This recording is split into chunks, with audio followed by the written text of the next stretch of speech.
పార్వతీపురం మండలం జిల్లా సీతారాం టీడీపీ మాజీ ఎంపీటీసీ సలహా మేరకు తెలుగుదేశం పార్టీ గత 20 సంవత్సరాల నుంచి టీకాలావా గ్రామం బుదురువాడ పంచాయతీ ఎస్టీ జాతపు రిజర్వేషన్ వచ్చినప్పటికీ మేము ఎంపీటీసీగా జెడ్పీటీసీగా పోటీ చేసి ఉన్నాము. ఇప్పుడు స్థానిక ఎన్నికలు 2026 స్థానిక ఎన్నికల్లో పంచాయతీ ఎన్నికల్లో మేము పోటీ చేస్తాము.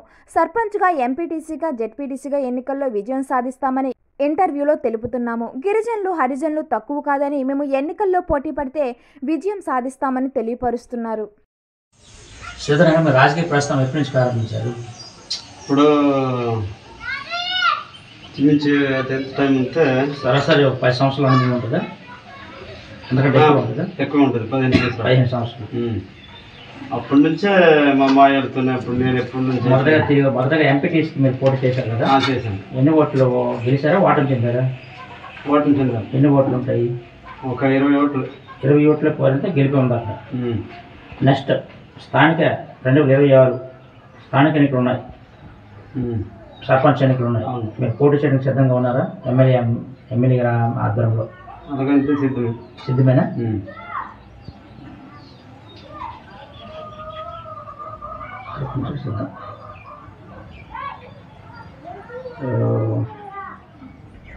మొదట మీరు ఏదైనా పదవి చేశారా? ఏదైనా పదవి చేసి ఉన్నారు ఏదైనా? మొదట అంటే మరి ఇట్లేదు ఎంపీటీసీగానే అప్పుడు స్టార్టింగ్లోనే మనము ఎంపీటీసీ చేశాము. తర్వాత ఇంకేమైనా చేశారా? తర్వాత ఇంకేం చేయలేదు. అలాగా ఏ పార్టీ ఇప్పుడు స్థానికంగా లేకపోయినా కానీ అప్పటి నుంచి ఇప్పుడు దాకా అలాగే ఉంది. ఇప్పుడు ఎమ్మెల్యే గారి ఆధ్వర్యంలో మీరు ఉన్నారా? టీడీపీ చంద్ర ఉన్నారా? ఆయన ద్వారా వెళ్ళడం రావడం మీద విషయాలు కానీ మనకి ఇబ్బందులు ఏమైనా ఉన్నా, ఒకవేళ పంచాయతీలోని పనులు లేకపోయినా అడగడానికి కానీ వెళ్ళడం రావడం బాగుంది. ఆయన పనితీరు బాగానే ఉంది. పనితీరు బాగానే ఉంది. రెస్పాండ్ బాగా అవుతాడు. వెళ్ళేసరికి ఏ టైంకి అయినా సరే కానీ ఒక యంగ్ డైనమిక్ ఆయన మంచి పనులకి ముందు ఉంటాడు. ఆ విషయం నాకు తెలుసు. ఎందుకంటే ముద్దుగా గిరిజనులకి దళితులకి ముందు అడుగేసి ముందుకు తీసుకెళ్ళాలనేది ఆయన కాన్సెప్ట్. ఆయన గతంలో కూడా గిరిజనులకి ల్యాండ్ అక్కడ ఇచ్చేసుకుంటే స్టేట్మెంట్ ఇచ్చారు. దళితులకు కానీ గిరిజనులు కానీ ఇచ్చేస్తే నేను ఊరుకున్నది ఉపేక్షించదు లేదని చెప్పేసి ఆయన గట్టి స్టేట్మెంట్ ఇచ్చారు. మీ ఊరు వచ్చారా ఎమ్మెల్యే గారు? ఒకసారి వచ్చారా? ఆయన యొక్క రెస్పాండ్ ఏ విధంగా ఉంటుంది? బాగానే ఉంటుంది. ఏ సమస్యని వెళ్ళినా సరే కానీ దానికి పరిష్కారం ఉంటుంది. దానికైతే ఇబ్బంది లేదు. ఓకే. నేటికి ఇప్పుడు మీ గ్రామంలో మీరు మొదటి నుంచి ఏదైనా పదవి చేసిన ఎంపీటీసీ పోటీ చేశారు. ఆ తర్వాత ఇంకేమైనా అదే మామూలుగా ఫాలోఅప్ అయ్యారా? ఎవరు పెద్ద వద్దని ఎవరైనా మీ మాయ అన్నారు కదా, ఆయన ఏం చేసేవారు? వ్యవసాయం. కాకపోతే అప్పటి నుంచి రాజకీయంలో ఉన్నారు. ఆయన ఆ రోజుల్లోనే ఆయనే అమ్మాయి గారు. ఇక్కడ ఈ గ్రామంలో వాటర్ మంచినీటి సదుపాయం అన్నీ ఉన్నాయి? సదుపాయం ఉంది.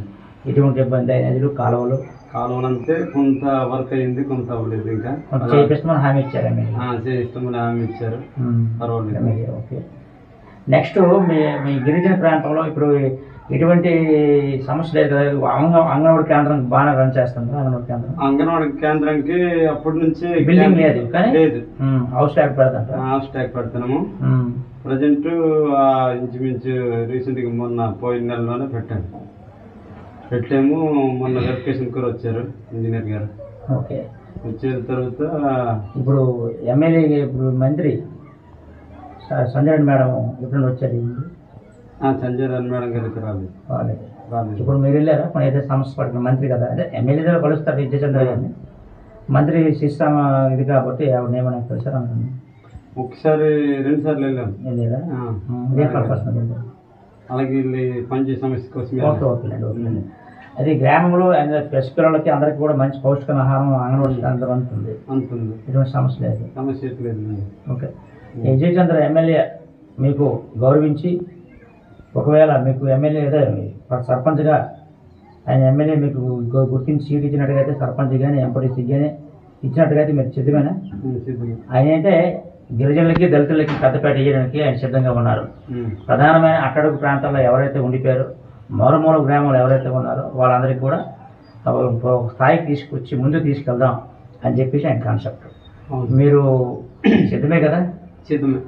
ఆయన సీట్ ఇస్తే సీట్ ఇస్తే సర్పంచ్కి కానీ ఎంపీటీసీకి కానీ దేనికి రెండిట్లో అవకాశం కల్పిస్తే మీరు సిద్ధమే. సిద్ధమే.